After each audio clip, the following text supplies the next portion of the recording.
There are many different languages, many different dances, many different histories in this country. ഇവിടെ മലയാളമുണ്ട്, ബംഗാളിയുണ്ട്, തമിഴ് ഭാഷയുണ്ട്, ഗുജറാത്തിയുണ്ട്, പലവിധ നൃത്തരൂപങ്ങളുണ്ട്, പലവിധ പാരമ്പര്യങ്ങളുണ്ട്, പലവിധ ചരിത്രങ്ങളുണ്ട്. ഇതെല്ലാം നമ്മുടെ രാജ്യത്ത് നിലനിൽക്കുന്നുണ്ട്. And every single tradition, history is protected by the Constitution of India.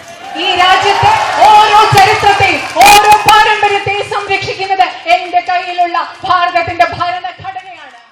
So the fact that the people of Kerala and the people of India can enjoy Kathakali, can listen to Malayalam, can eat Kerala food is all protected by this. നിങ്ങൾക്കറിയാമോ, കേരളത്തിലെ ജനങ്ങൾക്ക് കഥകളി ആസ്വദിക്കാൻ സാധിക്കും, മലയാളം സംസാരിക്കാൻ സാധിക്കും, ഇഷ്ടമുള്ളത് ചെയ്യാൻ സാധിക്കും. ആ അവകാശങ്ങളെല്ലാം സംരക്ഷിക്കുന്നത് ഭാരതത്തിന്റെ ഭരണഘടനയാണ്.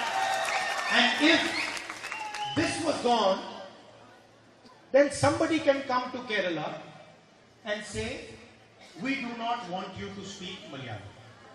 ഈ ഭരണഘടന ഈ രാജ്യത്തില്ലാതായാൽ ഈ രാജ്യത്തിലേക്ക്, കേരളത്തിലേക്ക് ഒരാൾക്ക് വന്ന് ആർക്ക് വേണമെങ്കിലും അത് പറയാം, നിങ്ങൾ മലയാളം സംസാരിക്കേണ്ട എന്ന് പറയാൻ സാധിക്കും.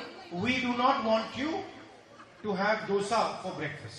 നിങ്ങൾ പ്രഭാത ഭക്ഷണമായി ദോശ കഴിക്കേണ്ട എന്ന് കേരളത്തിലേക്ക് വന്ന ആളുകൾക്ക് പറയാൻ സാധിക്കും, ഈ ഭരണഘടന ഇവിടെ ഇല്ലാതായാൽ.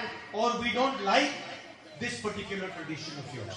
നിങ്ങളുടെ ഒരു പ്രത്യേക പാരമ്പര്യം ഞങ്ങൾക്ക് ഇഷ്ടമല്ല എന്ന് ആർക്കെങ്കിലും കേരളത്തിൽ വന്ന് പറയാൻ സാധിക്കും, ഈ ഭരണഘടന ഇവിടെ ഇല്ലാതായാൽ. And the fight in this election